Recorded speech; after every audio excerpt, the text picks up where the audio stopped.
السلام عليكم. في الفيديو ده انا هجاوبك على سؤالين مهمين جدا لو انت لسه مبتدئ في مجال 3 دي او في استخدام بلندر بوجه خاص. السؤال الاول، هل انت اقدر احقق ربح باستخدام برنامج بلندر او 3 دي؟ السؤال الثاني وهو ايه الجهاز او امكانيات الجهاز اللي انا بستخدمه عشان اقدر احقق ربح واجيب دخل محترم. تابع معايا وان شاء الله اقدر افيدك.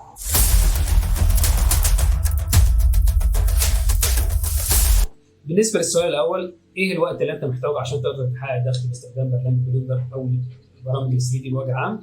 الاجابه بكل بساطه، انت ممكن تكون عندك الاساسيات او معرفتك بالبرنامج معرفه محدوده وتقدر تجيب دخل. ازاي؟ انا هقول لك تجربتي انا الشخصيه. انا من فتره حوالي كام شهر كده قدمت على موقع فريلانسر وعملت حساب شخصي وبديت اقدم على الشغل، وربنا سهل وجات لي شغلانه. الشغلانه اول ما جت على طول بصيت فيها لقيت ان الراجل عايز او راجل اللي طالب الوظيفه ده محتاج ان انا اقلل حجم الملفات. انا معرفتي بالملفات معرفتي بالبرنامج محدوده، بس برغم كده برضو انا دخلت على اليوتيوب عرفت ازاي ان انا اقدر اقلل الحجم، اتفرجت على فيديو 2 و3 وبعدين رجعت تواصلت مع العميل تاني وقلت له انا اقدر اعمل لك الشغلانه دي، وعملت له شغلانه على سبيل الاختبار كده وتست، والحمد لله الشغلانه طلعت تمام ورضي، رحت جاي مكمل له باقي الملفات. دي الطريقه اللي جات لي بقى الشغلانه. بعدها برضه قعدت اقدم على شغل، كان بيجي له شغل كتير بس انا امكانياتي مش مساعداني. حتى برضه جات لي شغلانه بسيطه جدا ولكن لدرجه انا مهاراتي محدوده ما عرفتش اعملها. كان عميل كان محتاج ان انا يعني اقص جزء كده من موديلنج او حاجه وبعتها واعملها ميرور وحاجات بسيطه، انا للاسف يعني عشان مهاراتي لسه ضعيفه ما قدرتش ان انا اعملها وراحت مني الشغلانه على كده. لكن ده يعلمنا ان انت ممكن وانت بتقدم على شغل ما تقلش اي معلومه انت تعرفها دلوقتي ممكن تجيب لك شغل ما تعرفش. كون ان انت عرفت معلومه كويس يعني كده ان انت ما كنتش تعرف وعرفت وتقدر تعملها، فما تستبعدش اي حاجه خالص. فانت اجتهد وطور من نفسك وان شاء الله ربنا يكرمك.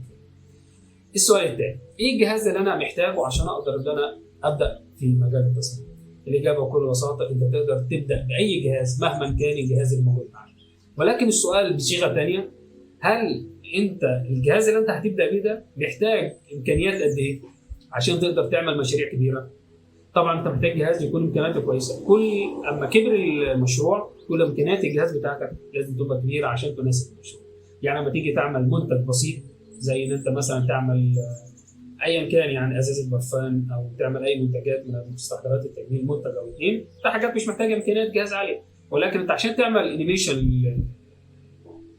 للمنتج اللي انت عملته ده طبعا هتحتاج معاك امكانيات عاليه. فكل ما كبر المشروع كل امكانيات الجهاز يفضل يعني ان هي تبقى حاجه كويسه عشان تساعدك وتريحك في الشغل.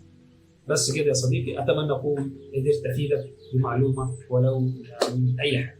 شكرا للمشاهده، شكرا لوقتك، مع السلامه.